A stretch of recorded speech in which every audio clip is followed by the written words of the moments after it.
Hello friends, कैसे हैं आप सब। जैसा कि आपके कैब के एग्जाम्स के लिए हम नॉलेजिस्ट आपके स्टैटिस्टिक्स सब्जेक्ट के ऊपर क्लासेस लेकर आए हैं, जो कि ये क्लासेस रेगुलर बेसिस पर हो रही हैं आपकी कॉन्टिन्यूसली 1 आवर की ये क्लास हो रही है। तो इस क्लास में हम आपको वही सारा सिलेबस करवा रहे हैं जो भी आपका स्टैटिस्टिक्स सब्जेक्ट में आपके कैब के एग्जाम में आएगा। तो देख रहे हैं कि आज की क्लास हमारी ये 34th क्लास है। इसके पहले हमारी जो भी क्लासेस हो चुकी है आप उनको जाकर विजिट करिए, देखिए, सो डैट स्टार्टिंग से लेकर एंड तक आप सारा सिलेबस कवर कर पाए। तो चलिए मैं आपको बता देती हूँ कि लास्ट हमारी जो कल की क्लास थी उसमें मैंने एक आपको टॉपिक था डेट इज एस्टिमेशन, इसको आपको कंप्लीट करवा दिया था। और ये इसके कल हमने PYQ आखिरी में लगाए थे और कुछ MCQ जो खुद से फ्रेम्ड किए थे मैंने, वो आपको करवा दिए थे फॉर द बेटर रिवीजन। तो आज हम स्टार्ट करें हमारी नई क्लास को एक नए टॉपिक के साथ, डेट इज लीनियर प्रोग्रामिंग। तो जो लीनियर प्रोग्रामिंग है ये आपका सब्जेक्ट या फिर कह सकते हो ये जो टॉपिक है आपका, ये खुद में क्या है, एक इम्पॉर्टेंट एस्पेक्ट है इन ऑपरेशन रिसर्च। ऑपरेशन रिसर्च एक सब्जेक्ट होता है आपका, ठीक है, कि किसी काम को कैसे कर सकते हैं, किस तरीके से करवाया जाए कि कम कॉस्ट आए, टाइम कम लगे, जो कि मोस्टली आपकी BCom की क्लासेस में लगता है, आपको MCA की क्लासेस में लगता है, MBA की क्लासेस में ये आपको सब्जेक्ट लगता है। That is a compulsory mostly in all types of universities. तो देखा जाए तो लीनियर प्रोग्रामिंग उसी में से एक बहुत ही इंपॉर्टेंट वाला आपका टॉपिक है जो कि आज हम स्टार्ट करने जा रहे हैं। चलिए सबसे पहले अगर आप लीनियर प्रोग्रामिंग का जो टॉपिक है उसको पढ़ेंगे तो आपकी कौन सी क्वेरीज सॉल्व हो जाएंगी। सबसे पहले देखिए, तो आप क्या है, आपकी जो रियल लाइफ की प्रॉब्लम्स होती है उनको आप डिस्क्राइब कर पाएंगे, बता पाएंगे अपनी लीनियर प्रोग्रामिंग का यूज करके। अब लीनियर प्रोग्रामिंग में अगर इक्वेशंस का यूज किया जाता है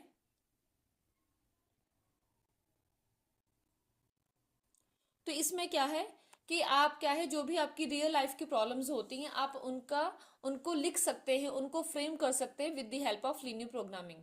देन उसके बाद कहते हैं formulate simplified problems as a linear programming model. अब जो आपकी सिंपल सिंपल प्रॉब्लम्स हैं आपकी, आप इनको क्या है, लीनियर प्रोग्रामिंग के मॉडल्स में इनको कन्वर्ट करना सीख जाते हैं, इनको फॉर्मुलेट करना सीख जाते हैं। हाँ जी, डन। और यहाँ पर आपको सिंपल प्रॉब्लम्स के लिए भी आपको लीनियर प्रोग्रामिंग का मॉडल आप बना सकते हैं। और आपकी जो क्या है कॉम्प्लेक्स सिचुएशंस हैं या फिर कॉम्प्लेक्स वाली प्रॉब्लम्स हैं, आप इनके लिए भी लीनियर प्रोग्रामिंग का जो मॉडल है उसको कंस्ट्रक्ट करना सीख जाते हो। इजी के लिए भी सीख जाएंगे और जो आपकी डिफिकल्ट वाली कॉम्प्लेक्स प्रॉब्लम्स रहेंगी उनका उनको भी आप क्या है, आप बना पाते हो। देन उसके बाद solve these models using the simplex method. और उसके बाद ये जो भी आपने सिंपल प्रॉब्लम का बनाया है मॉडल और जो आपने कॉम्प्लेक्स प्रॉब्लम का मॉडल बनाया है, आप इनको सॉल्व करना सीखते हो विद द हेल्प ऑफ, हम करेंगे सिंप्लेक्स मेथड। सिंप्लेक्स मेथड के हेल्प से क्या है, इन मॉडल्स को आप यूज करते हो, फॉर्मुलेट करते हो और इनसे आंसर निकाल पाते हो। हाँ जी, डन। चलिए, तो ऑब्जेक्टिव बहुत ही सिंपल सा, नॉर्मल लाइफ की जो रियल लाइफ की प्रॉब्लम्स होती हैं उनको लीनियर प्रोग्रामिंग में लिख पाते हैं। अब सिंपल प्रॉब्लम को भी मॉडल में कन्वर्ट कर पाते हैं और जो आपकी डिफिकल्ट वाली प्रॉब्लम्स है उनको भी आप लीनियर प्रोग्रामिंग के मॉडल्स में कन्वर्ट कर पाते हैं। फिर उन मॉडल्स के ऊपर आप सिंप्लेक्स मेथड अप्लाई करते हैं अपने रिजल्ट तक पहुंचने के लिए। हाँ जी, डन। ओके, आगे देखिए। इंट्रोडक्शन में देखिए सबसे पहले क्या है, तो कह रहे कि लीनियर प्रोग्रामिंग का मीनिंग क्या होता है या फिर ये क्या काम करता है। ये जो हमारे लिमिटेड वाले रिसोर्सेज जो होते हैं ये उनको अलोकेट करता है कि कहाँ पर कौन से रिसोर्स को आपने लगाना है। हाँ जी, क्लियर। क्या कह रहे हैं कि लीनियर प्रोग्रामिंग आपको मदद करता है जो भी आपके क्या है रिसोर्सेज कम वाले हैं, जिनका जिनका आपके पास स्कार्स है, ठीक है, तो आप उनको सही से यूज कर पाते हो कि आपने उसको कहाँ पर लगाना है और कहाँ पर नहीं लगाना है।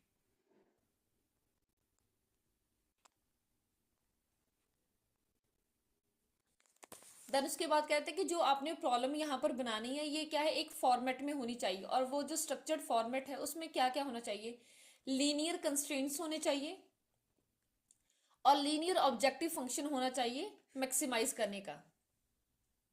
हाँ जी, क्लियर। अब सिर्फ इंट्रोडक्शन पढ़िए, अभी मीनिंग मैंने करवाया ही नहीं है। सिंपल सी बात, लीनियर प्रोग्रामिंग मदद करता है हमें बताने में कि आपने अपनी लिमिटेड रिसोर्सेज को कहाँ पर यूज करना है। देन कहते हैं कि जो लीनियर प्रोग्रामिंग है उसमें जो आपने प्रॉब्लम क्रिएट करनी है या फिर प्रॉब्लम को लिखना है उसमें दो चीजों का ध्यान रखना है। एक फॉर्मेट में लिखिएगा उसको, सबसे पहले उसमें लीनियर कंस्ट्रेंट्स होने चाहिए और उसमें क्या आना चाहिए, आपका लीनियर ऑब्जेक्टिव होना चाहिए कि उसमें उसको क्या करना, हमने मैक्सिमाइज करना है। इसको फाइनेंशियल डिसीजन मेकिंग में यूज किया जाता है और इसके दो वाले मेन मेथड्स है। The first one is a graphical method and second one is a simplex method. तो ये दो मेथड्स हैं जो कि हमने पढ़ने हैं। डन। चलिए अब उसके बाद ये मॉडल्स थोड़ा हम करते हैं मीनिंग। बेसिकली मीनिंग क्या है?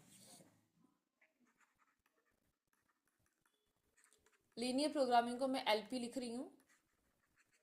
देखिए, ये सबसे पहले कौन सी टेक्निक है? ये एक मैथमेटिकल टेक्निक है आपकी,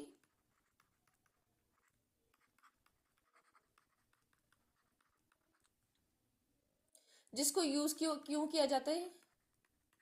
ऑप्टिमाइजिंग के लिए, ऑप्टिमाइज करना, किसी चीज का बेस्ट यूज करना। ऑप्टिमाइजिंग का मतलब क्या है?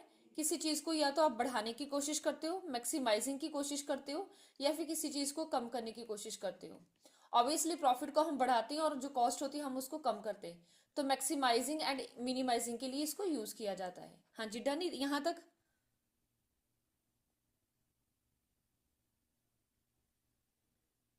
और लेकिन यहाँ पर क्या होना चाहिए, आपके पास क्या होते हैं? Set of set of linear constraints. लेकिन आपने किसी चीज को बढ़ाना है, कम करना है, वो तो ठीक है, लेकिन कुछ चीजों के ऊपर आपकी पाबंदी लगाई जाती है कि आपको बजट इतना दिया जाएगा, आपको टाइम दिया जाएगा इतना कम। डेट मीन्स हमारे पास क्या होते हैं, कुछ लीनियर कंस्ट्रेंट्स होते हैं। कंस्ट्रेंट्स का मतलब क्या है? लिमिटेशंस या पाबंदियां। पाबंदी लिख देती हूँ, आपको पता चल जाएगा। तो हमारे पास कुछ लीनियर कंस्ट्रेंट्स होते हैं, कुछ पाबंदियां होती हैं। जैसे कि आपके पास एग्जाम्पल क्या आ जाएगा, आपके पास बजट कम है कि इतने ही बजट में ये चीज को करके दिखाऊं। आपके पास लेबर कम है, मटेरियल कम है, टाइम कम है, एटसेट्रा। ऐसे कुछ आपके ऊपर क्या है, पाबंदियां लगाई जाती हैं। तो इसका क्या मतलब है? अगर मैं लाइंस में लिखूं तो इसका मतलब बनकर आएगा हमारे पास कि linear programming that is LP helps you to find the best possible solution find the best possible solution when you have limited resources. जब आपके पास क्या है, लिमिटेड रिसोर्सेज होते हैं, किसी चीज का बेस्ट यूज निकालना है या फिर रिजल्ट निकालना है, जब आपके पास वो चीज क्या है, कम ही होती है। तो ये था एक लाइन में मीनिंग कि लीनियर प्रोग्रामिंग आपको मदद करता है किसी चीज के सबसे बेस्ट वाले सॉल्यूशन तक पहुंचने के लिए, जब आपके पास कुछ चीजें क्या होती है, लिमिटेड ही पाई जाती हैं।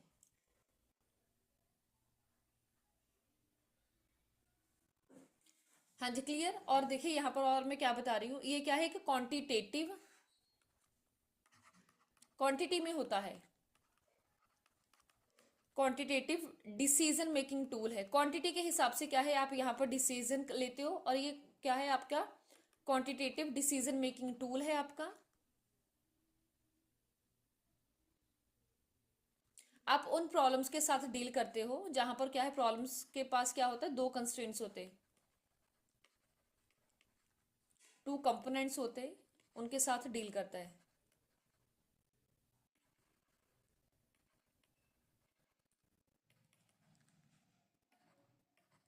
अब वो दो कंपोनेंट्स कौन से हैं? सबसे पहले होता है आपके पास ऑब्जेक्टिव फंक्शन, पहला कंपोनेंट है ऑब्जेक्टिव फंक्शन।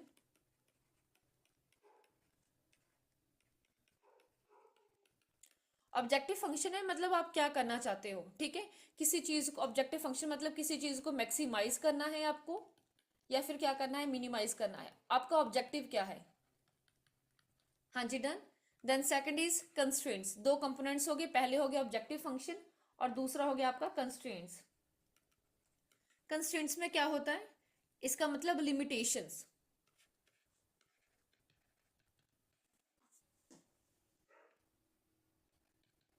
लिमिटेशंस जो आपके जैसे कि बजट वाली और मटेरियल वाली, लेबर वाली, टाइम वाली, कोई भी हो सकती है, ठीक है।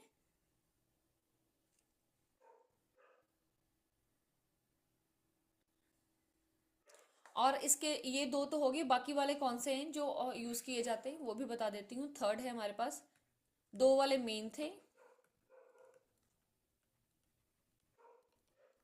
अब थर्ड क्या है आपका? Third is a decision variable. Decision variables में क्या होता है?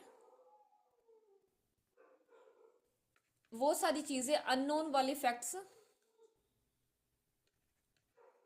जिसको आप जानना चाहते हो, unknowns you want to determine.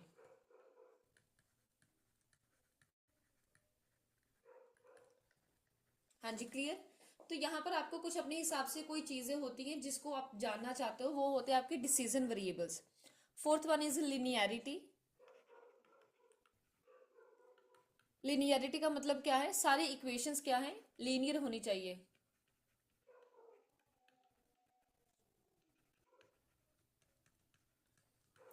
Linear होने का क्या मतलब होता है? यहां पर देखिए, मतलब सारी वेरिएबल के पास क्या होती है?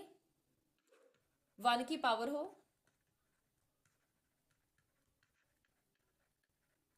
एक की पावर हो, पहली चीज हो गई। दूसरी चीज क्या है? मल्टीप्लीकेशन ना हो,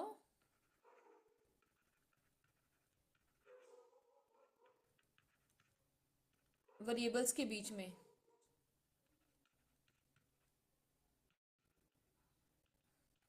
दूसरी चीज होगी। और तीसरा क्या है? कोई भी स्क्वायर रूट ना हो। हाँ जी, क्लियर। तो ये चार कंपोनेंट्स थे जिनका आपने ध्यान रखना है। ऑब्जेक्टिव फंक्शन क्या है आपके आपके ऊपर कंस्ट्रेंट्स कौन से लगे हैं, डिसीजन वेरिएबल आपका कौन सा है, एंड लिनियरिटी होनी चाहिए आपकी इक्वेशन में।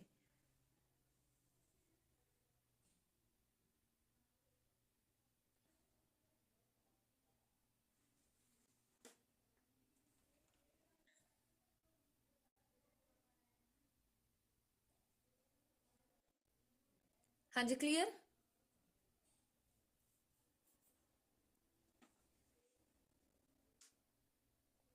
अब देखिए कि आपका ये जो लीनियर प्रोग्रामिंग है ये यूज कहाँ पर किया जाता है, ये भी यहीं पर आपको बता दूं।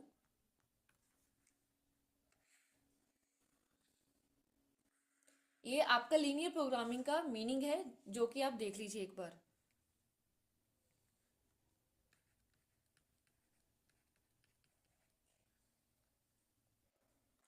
प्रोडक्शन प्लानिंग में यूज किया जाता है,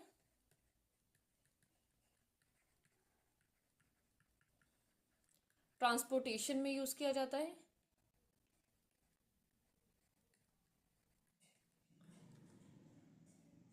डाइट प्लानिंग में,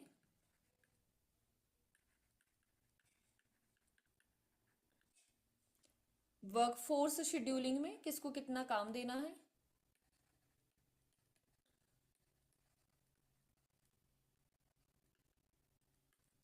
इन्वेंट्री मैनेजमेंट में,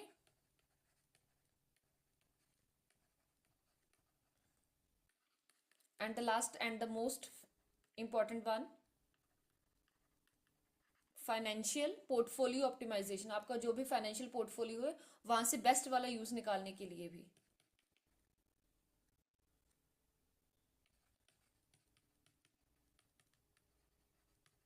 हाँ जी, क्लियर यहां तक आपको? ओके। तो मैं उम्मीद करती हूँ कि आपको कम से कम लीनियर प्रोग्रामिंग का मीनिंग क्लियर हो गया होगा कि लीनियर प्रोग्रामिंग आपकी होती क्या है।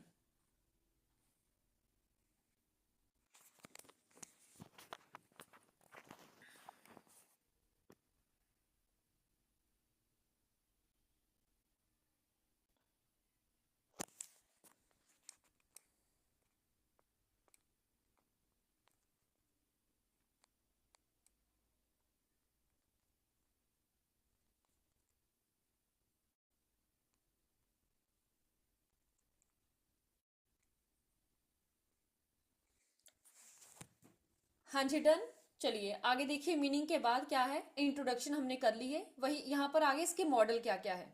तो ये मैंने बता दिया कि लीनियर प्रोग्रामिंग प्रॉब्लम क्या होता है, ऑब्जेक्टिव फंक्शन क्या है, इसके कंस्ट्रेंट्स क्या होते हैं, और डिसीजन वेरिएबल क्या होता है, जो चीजें आपने डिटरमाइन करनी होती हैं। कंस्ट्रेंट्स मतलब पाबंदियां, मार्केट की डिमांड लिमिटेड है, प्रोडक्शन कैपेसिटी कितनी है, लेबर अवेलेबिलिटी कितनी है, ये भी मैंने आपको बता दिया। ठीक है।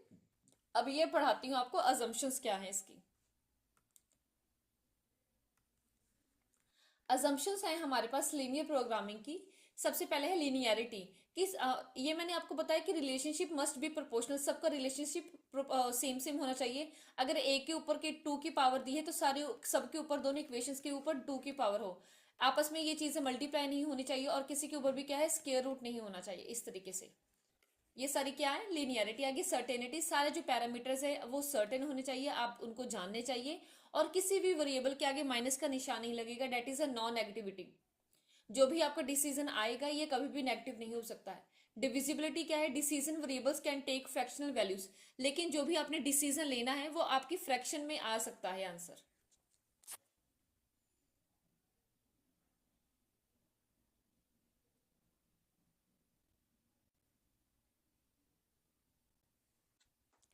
हाँ जी डन, एक बार यहाँ तक देख लीजिए, अगर आपको कुछ ना समझ आए तो पूछिए, मैं आगे करवाऊँ आपको।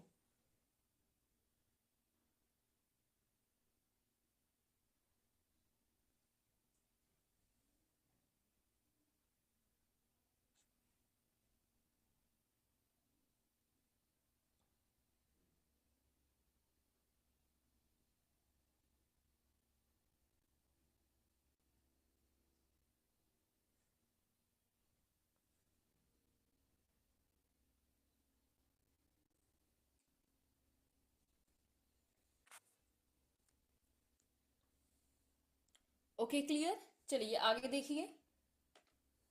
अब यहाँ पर आ गया हमारी graphic approach. I think so जो ग्राफिकल मेथड है इसका वो यहाँ पर आपको बताया गया है। इसको मैं सबसे पहले आपको थ्योरी में बताती हूँ कि ये ग्राफिकल मेथड क्या होता है इसका।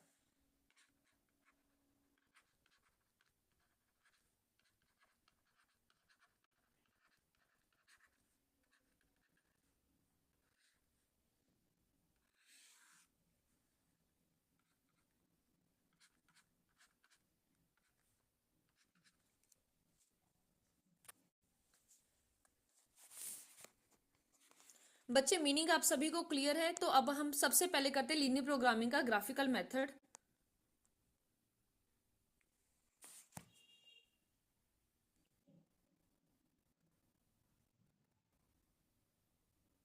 ग्राफिकल मेथड होता क्या है सबसे पहले, तो जहां पर आप ग्राफ बना रहे हो तो डेट मीन्स चीजें विजुअलाइजेशन है, तो ये एक विजुअल टेक्निक है जिसको आप यूज करते हो पहुंचने के लिए कहां तक, ऑप्टिमल सोल्यूशन तक।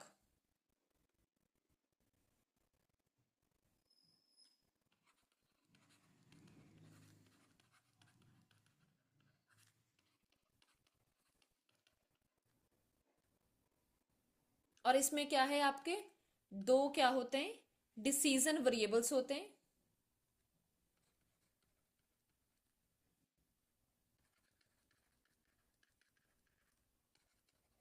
कौन कौन से डिसीजन वेरिएबल्स होते हैं आपके, एक होता है एक्स और एक क्या होता है आपका वाई। अब सबसे पहले क्या है, इसमें स्टेप्स कौन कौन से आपने फॉलो करने हैं, तो यहाँ पर मैं स्टेप वन स्टेप टू आपको करवा रही हूँ।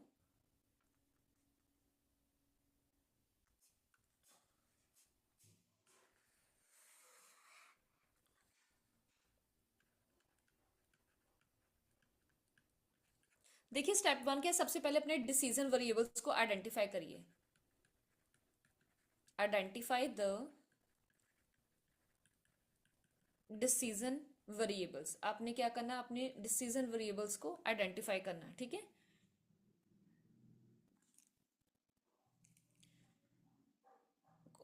क्या है आपके डिसीजन वेरिएबल्स, एक्स और वाई, इन दोनों को आप पहचानिए कि पूरी इक्वेशन में, पूरे जो क्वेश्चन में मुझे स्टेटमेंट दी है इसमें मेरा एक्स क्या रहेगा और मेरा वाई क्या रहेगा। देन सेकंड क्या है, आपने क्या लिखना है स्टेप टू में, अपना ऑब्जेक्टिव फंक्शन, अपने ऑब्जेक्टिव फंक्शन को लिखिए। ऑप्टिमाइजेशन करना चाहते हो कि मिनिमाइजेशन करना चाहते हो, राइट द ऑब्जेक्टिव फंक्शन। हाँ जी ऑब्जेक्टिव फंक्शन लिख लिया। अब अगर आपने लिखना है ऑब्जेक्टिव फंक्शन, तो ये क्या बन जाएगा आपका, मैक्सिमाइज करना है, आप चीजों को मैक्सिमाइज करना चाहते हो कि मिनिमाइज करना चाहते हो।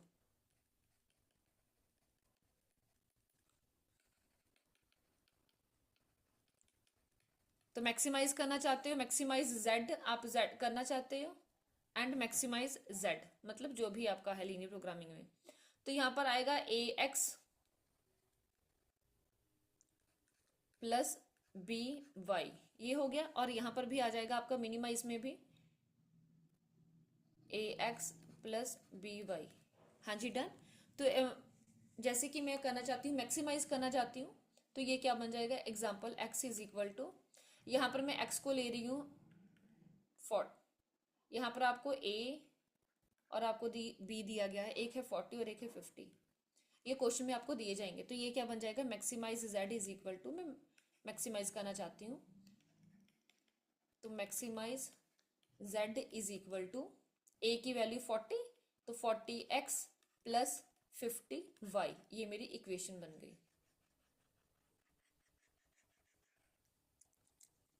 अब आपने क्या करना है, सारे जो कंस्ट्रेंट्स हैं उनको लिख लेना। स्टेप 3 क्या है आपका,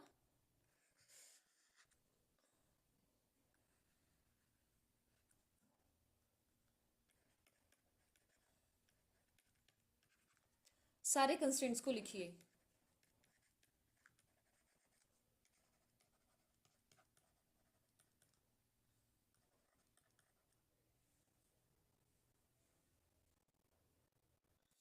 ये जो कंस्ट्रेंट्स होते हैं ये कैसे होते हैं, सारे इनइक्वालिटीज के फॉर्म में होते हैं।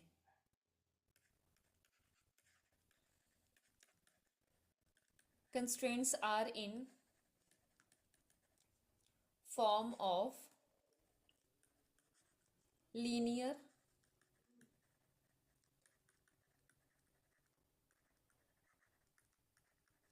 इनइक्वालिटीज सच एज, आपने यहां पर लिख लेनी है,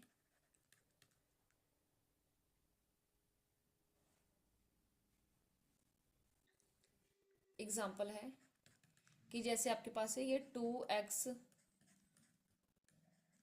प्लस 3y, ये क्या है, 300 से ज़्यादा नहीं होना चाहिए। इस हिसाब से आपको कुछ भी दे सकते हैं एग्जाम कि x और y जो है आपका कभी भी x और y 0 से बड़ा नहीं होना चाहिए, कुछ भी हो सकता है, ये आपके कंस्ट्रेंट्स आपको दिए जा सकते हैं।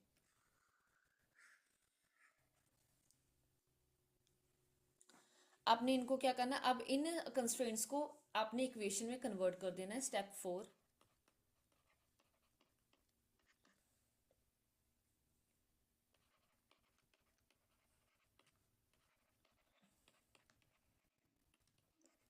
Convert constraints into equation. आपने क्या करना, इक्वेशंस में इसको चेंज कर देना है।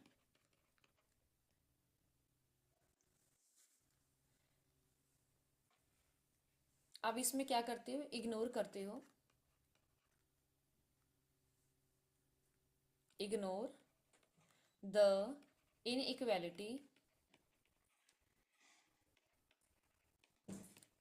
साइंस। आपने जो भी आपकी इनइक्वालिटी के साइन दिया कि छोटा होना चाहिए, बड़ा होना चाहिए, इन सारे साइंस को आप इग्नोर कर देते हो, सो डैट आपके पास क्या आ सके, आपके पास एक स्ट्रेट लाइन इक्वेशन आ सके।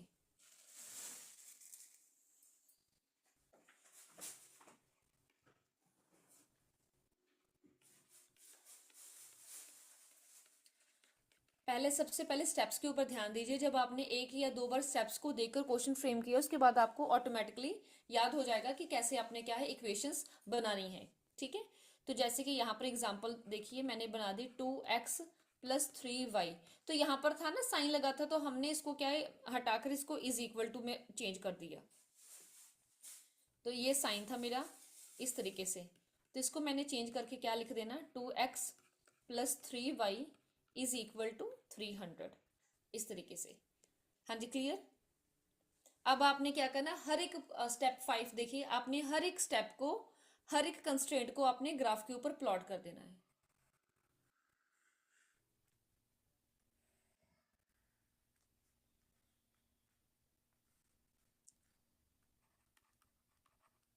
Step 5, plot each constraint on a graph.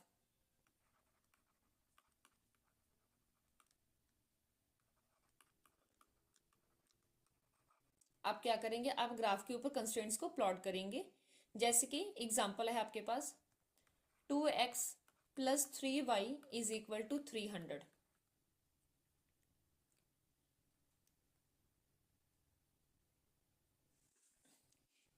यहाँ पर अगर आपकी जो क्या है, एक्स क्या है आपका 0 है और वाई क्या है आपका 100 है, ठीक है। या फिर अगर आपका वाई 0 है और आपका जो एक्स है ये क्या है आपका 150 है। इस तरीके से ये इक्वेशन को सॉल्व करके आपने निकाल दिया, ठीक है। इस तरीके से आप प्लॉट कर देंगे। आपने क्या करना, इन दोनों चीजों को प्लॉट कर देना है। प्लॉट दीज टू पॉइंट्स, इन दोनों पॉइंट्स को आपने प्लॉट कर दिया और उसके ऊपर क्या है एक आप लाइन को ड्रॉ कर देंगे।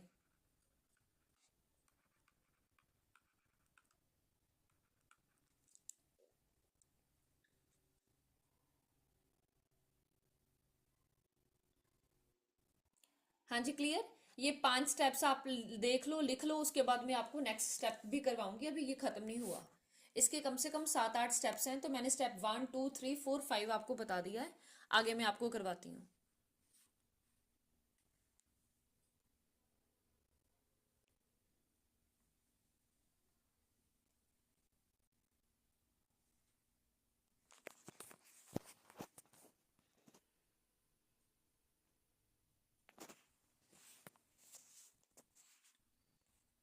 हाँ जी बच्चे, डन। चलिए आगे देखिए, इसको मैं इरेज कर रही हूँ और आगे के स्टेप्स हम करने जा रहे हैं स्टेप 5 के बाद। ओके, तो अब स्टेप 5 के बाद हम आ जाते हैं हमारे स्टेप 6 के ऊपर। स्टेप 6 में क्या है, अब आपने क्या है अपना आंसर ढूंढना है कि मेरा आंसर क्या है। डेट मीन्स अब हम यहाँ पर क्या करेंगे, फाइंड करेंगे अपना feasible region. Find the feasible, FEASIBL, feasible region. जो भी आपका फिजिबल वाला रीजन है आप उसको फाइंड आउट करेंगे।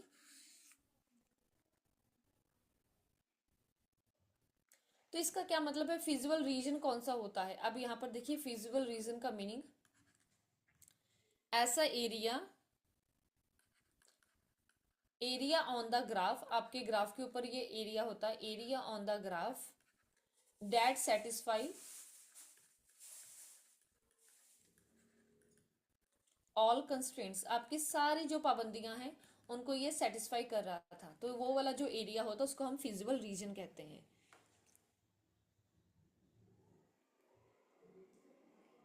तो इन दो चीजों के ऊपर ध्यान रखिएगा, यहाँ पर दो चीजें हैं नोट आउट करने वाली। अगर आपके कंस्ट्रेंट्स में ये साइन है, दिस वन वाला, तो ये इनक्वालिटी वाला जो साइन है इसका क्या मतलब होता है, आपने शेड करना है below the line.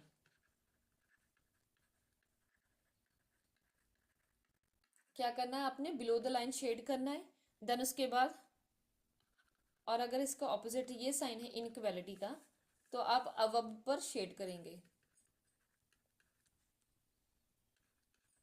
Shade above the line, आप अबव द लाइन पर शेड करेंगे। हाँ जी, क्लियर।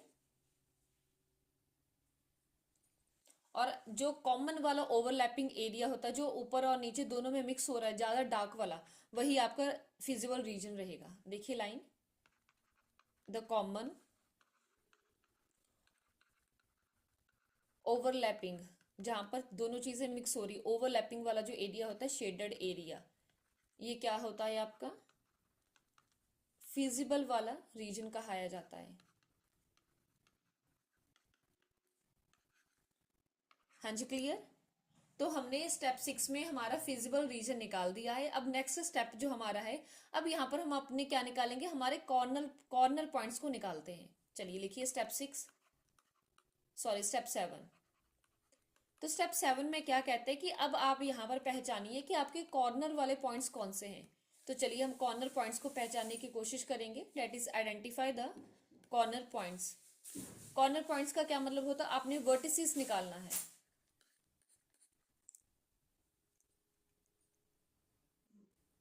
तो कह रहे कि जो आपका फिजिबल वाला रीजन होता है वहां पर कुछ ना कुछ कॉर्नर पॉइंट्स होते हैं, दैट इज इंटरसेक्शन के पॉइंट्स होना, ठीक है।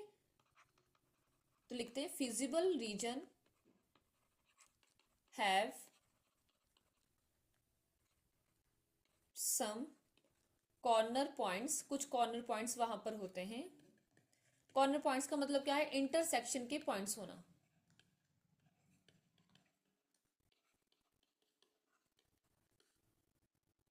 और ये जो पॉइंट्स होते हैं यही आपको क्या देते हैं, पॉसिबल वाला ऑप्टिमल सोल्यूशन प्रोवाइड करेंगे।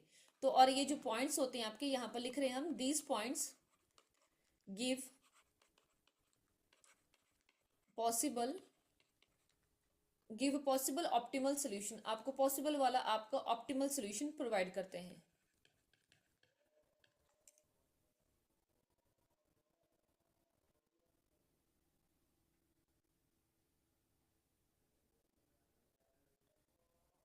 देन देखिए नेक्स्ट हमारा स्टेप है step 8।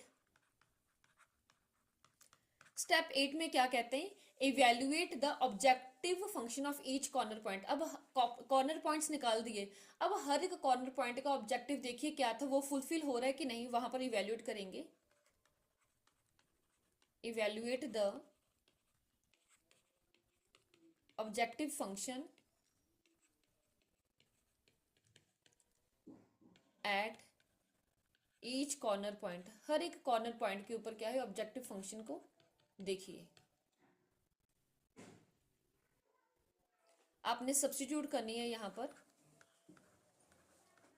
Substitute values of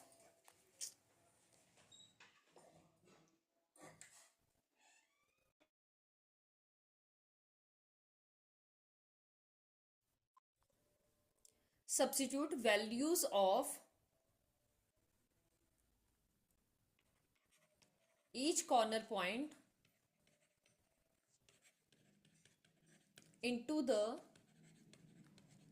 objective function. आपने क्या करना है, हर एक कॉर्नर पॉइंट को ऑब्जेक्टिव फंक्शन में सब्स्टिट्यूट करना है। Substitute values of each corner point into objective function.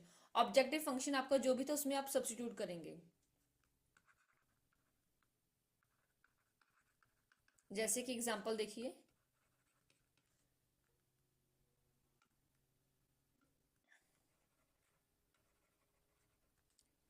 अगर आपका x और y क्या क्या दिया गया है, आपको 50 और 0 दिया गया है, तो हो जाएगा z is equal to 40 bracket 50 plus 50 bracket 0, that is 2000। अब आपने क्या है, कंप्यूट करना है z को हर एक कॉर्नर पॉइंट के लिए।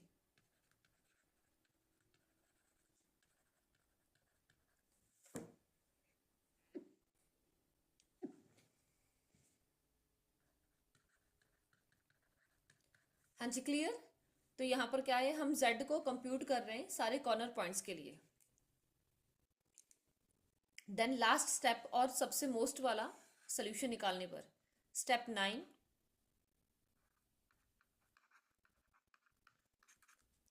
Choose the best value. अब आपने क्या करना है, बेस्ट वाली वैल्यू को चूज करनी है।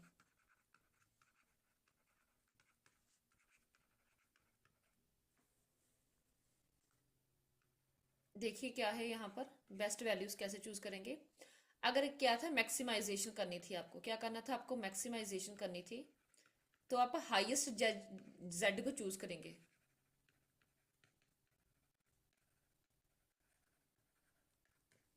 और अगर आपने मिनिमाइजेशन करनी थी, तो वहां पर आप लोएस्ट वाले जेड को चूज करेंगे।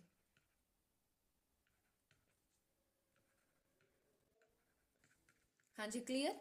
तो ये था हमारा ग्राफिकल मेथड जो भी आपका लीनियर प्रोग्रामिंग में यूज किया जाता है। यहाँ पर मैंने आपको ग्राफिकल मेथड का मीनिंग और कैसे कौन सी ग्राफिकल मेथड को यूज करना है स्टेप बाय स्टेप आपको बता दिया है। तो यहाँ तक देखिए, कोई भी डाउट है you can tell me, freely message करिए, मैं आपके डाउट्स क्लियर करूंगी। देन उसके बाद हम आगे कंटिन्यू करते हैं।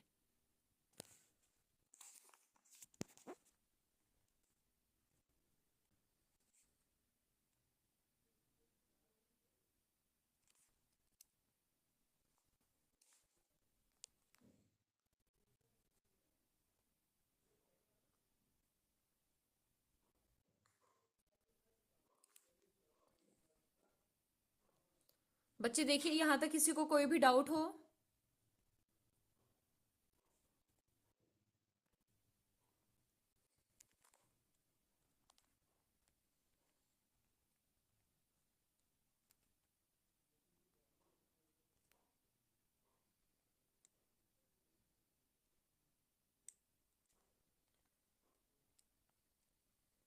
ओके, तो चलिए यहाँ पर हमने क्या किया है, हमने आपको ग्राफिकल मेथड बता दिया कि पूरा ग्राफिकल मेथड आप कैसे यूज करते हैं। इसको देखिए, इसको इवेल्युएट करिए। यहाँ पर आप देखिए, अब मैं आपको एक पूरी एग्जांपल के साथ बता रही हूँ कि ग्राफिकल मेथड लगाया कैसे जाता है।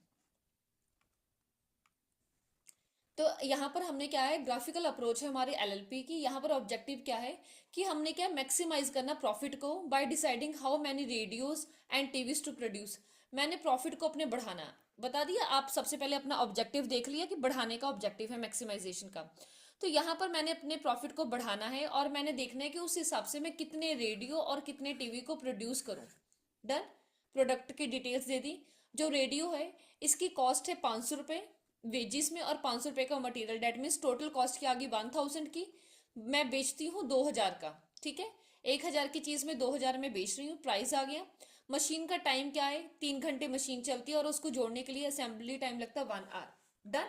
देन उसके बाद आ गया आपके पास टीवी का, टेलीविजन का।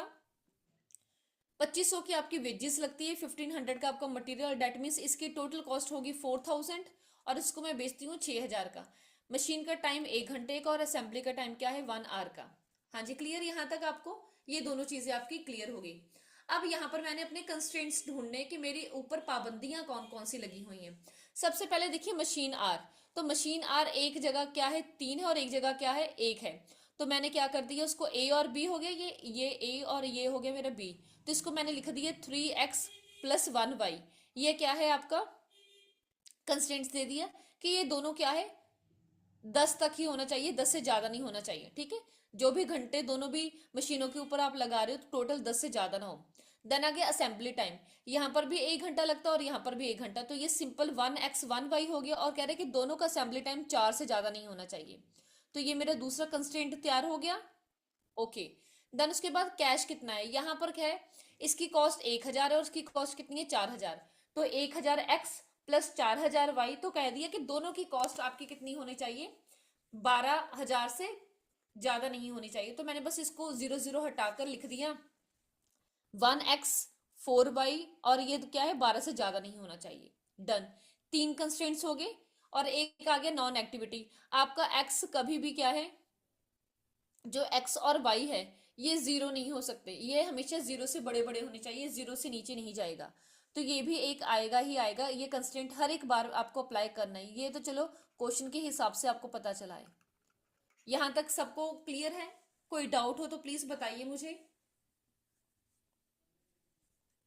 ओके, आगे देखिए। अब यहाँ पर इन्होंने उसको अब अप्लाई कर दिया कि कैसे इसको बनाया जा रहा है। तो यहाँ पर मैं सबसे पहले आपको वो कंस्ट्रेंट्स लिख देती हूँ सो डैट आपको इजिली समझ आएगा। तो सबसे पहले था 3x+4y is not more than 10। तो पहला था 3x+4y, ये क्या है 10 से ज्यादा नहीं होना चाहिए। दूसरा था आपका x+y, ये 4 से ज्यादा नहीं होना चाहिए। और थर्ड था आपका x+4y, ये क्या है 12 से ज्यादा नहीं होना चाहिए। आई थिंक सो यही था, हाँ जी, x+4y 12 से ज्यादा नहीं। और था x और y क्या है 0 से बड़े होने चाहिए। ओके। तो यहां पर देखिए सबसे पहले क्या है 3x+4y is not more than 10।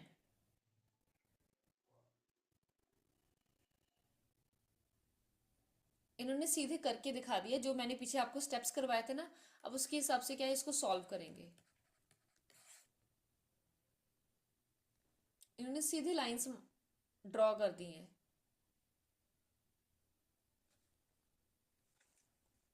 चलिए, अगर आपको लगता है मैं ना इसका आपको सम सॉल्व करके दिखाऊंगी।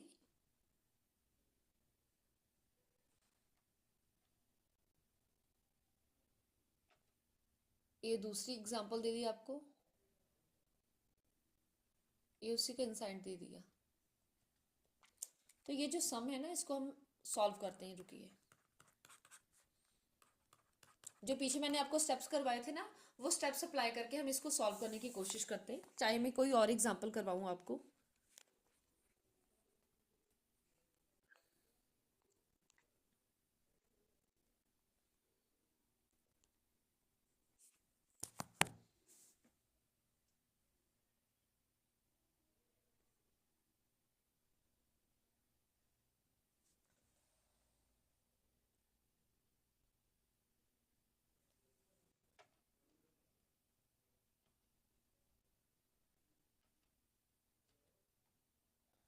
ये तो दूसरा मेथड आ गया आपका सिंप्लेक्स का।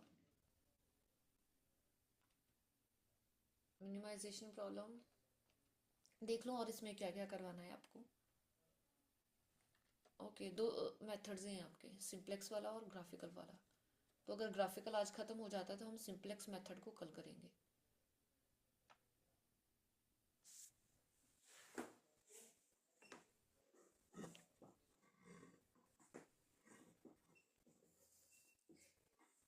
तो या फिर इसको प्रॉब्लम को भी हम कल ही सॉल्व करते हैं।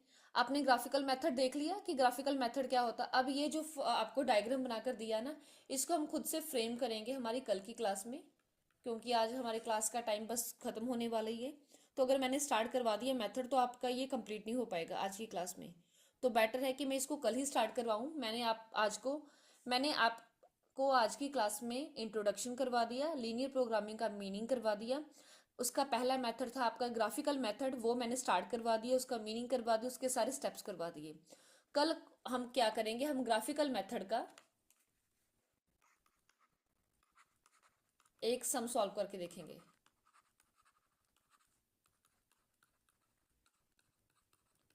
कहाँ पर, हमारी कल की क्लास में। तो मैं उम्मीद करती हूँ कि आपको मेरी आज की क्लास अच्छी लगी होगी। जितनी भी चीज़ें मैंने आपको करवाई हैं आपने अच्छे से अंडरस्टैंड की होंगी। मिलते हैं हमारी कल की क्लास में। Thank you for today's class.